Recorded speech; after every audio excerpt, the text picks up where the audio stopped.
வணக்கம். தமிழக வெற்றி கழகத்தின் சார்பில் வரும் 6ஆம் தேதியிலிருந்து விருப்ப மனு தரப்படும் என்று அறிவிக்கப்பட்டிருக்கிறது. தற்பொழுது பல்வேறு கட்சிகளின் சார்பிலும் தொடர்ந்து விருப்ப மனு அளிக்கப்பட்டு வரக்கூடிய நிலையில் இதுவரை தாவேகா தரப்பில் எந்த ஒரு விருப்ப மனு தொடர்பான அறிவிப்பும் வெளியாகாத நிலையில் தற்பொழுது இந்த அறிவிப்பினை தமிழக வெற்றி கழகத்தின் தலைமை கழகம் அதிகாரப்பூர்வமாக அறிவித்திருக்கிறது.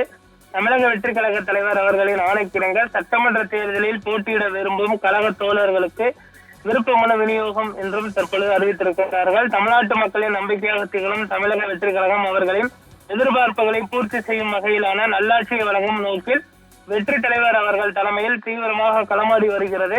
இந்த களத்தில் தேர்தல் அரசியல் என்பது மிகவும் அத்தியாவசியமான ஒன்று. ஆட்சி அதிகாரம் நம் கையில் இருந்தால் மட்டுமே தமிழ்நாட்டு மக்களின் எதிர்பார்ப்புகளை முழுவதுமாக நிறைவேற்ற முடியும், தமிழ்நாட்டை வளர்ச்சி பாதையில் கொண்டு செல்ல முடியும். அந்த வகையில் வருகின்ற சட்டமன்ற தேர்தலை நாம் எழுச்சியுடன் சந்திக்கிறோம்.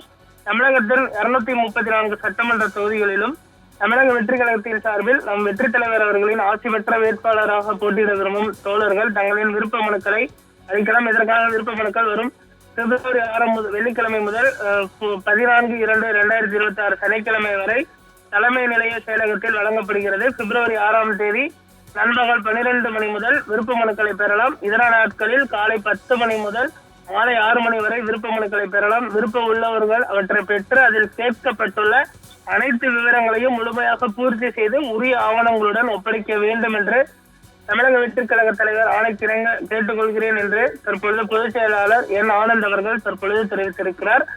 தேர்தல் பணிகளை தற்பொழுது தாவேகாவும் விறுவிறுப்பாக துவங்கி இருப்பது குறிப்பிடத்தக்கது. விருப்ப மனுக்களை பெற்றதற்கு பின்பு விஜய் அவர்களின் தலைமையில் நேர்காணல் நடத்தி வேட்பாளரும் விரைவில் அறிவிக்கப்படுவார்கள் என்று எதிர்பார்க்கப்படுகிறது.